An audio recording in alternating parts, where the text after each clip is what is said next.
Elena lived in a museum at least. That's what her friends called her apartment.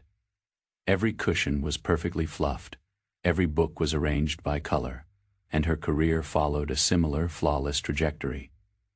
Elena was a high achiever, a perfectionist, who wore her title like a badge of honor. But late at night, when the silence settled in her pristine living room, Elena felt something strange. She didn't feel successful. She felt suffocated. She was living in a prison, and the bars were made of her own high standards.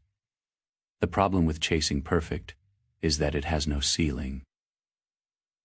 But it has very thick walls. We are taught that excellence is the goal, but we often confuse excellence with the absence of mistakes. For Elena, a single typo in an email felt like a crack in her identity. A dinner party where the souffle sank felt like a moral failure. She was so afraid of being imperfect that she had stopped being human. She had sacrificed her spontaneity on the altar of order. One weekend, Elena visited an old pottery studio in a quiet part of the city. The master potter, an elderly man named Hero, was working on a bowl. Elena watched, horrified as Hero intentionally made a small, irregular dent in the clay before putting it in the kiln. "Why did you do that?" Elena asked, her voice tight. It was perfectly symmetrical. Hero looked up and smiled. "A perfectly symmetrical bowl is a machine's job.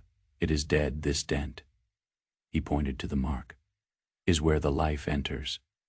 In Japan we call it feibi, sabi-fei, the beauty of things that are imperfect and incomplete. If it were perfect, there would be no room for the soul to breathe." Elena felt a sharp pang in her chest.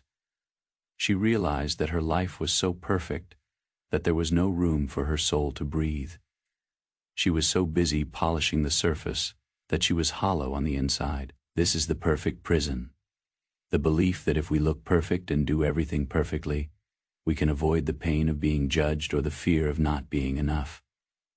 Hero handed Elena a piece of raw clay. "Try," he said. Elena hesitated. Her hands shook. She wanted to make a masterpiece. But then she remembered the suffocating silence of her apartment. She closed her eyes and simply pressed her thumb into the clay. It was messy. It was lopsided. It was alive. This is the epiphany that changes everything. Perfectionism is not about self-improvement. It is about self-shielding. It is a shield we carry to protect ourselves from the world seeing our vulnerability. But the cost of that shield is too high. It robs us of the joy of the process. It kills the beauty of the messy middle. True excellence is not about the absence of flaws. It is about the presence of authenticity. It is the courage to be good enough so that you have the energy to be truly present. Elena went home and did something radical. She left the cushions unfluffed. She left a stack of unwashed dishes in the sink. She sat on her balcony and watched the sunset, not as a reward for a perfect day, but as a gift for just being alive. For the first time in years, the air in her apartment didn't feel thin. The prison bars were beginning to melt.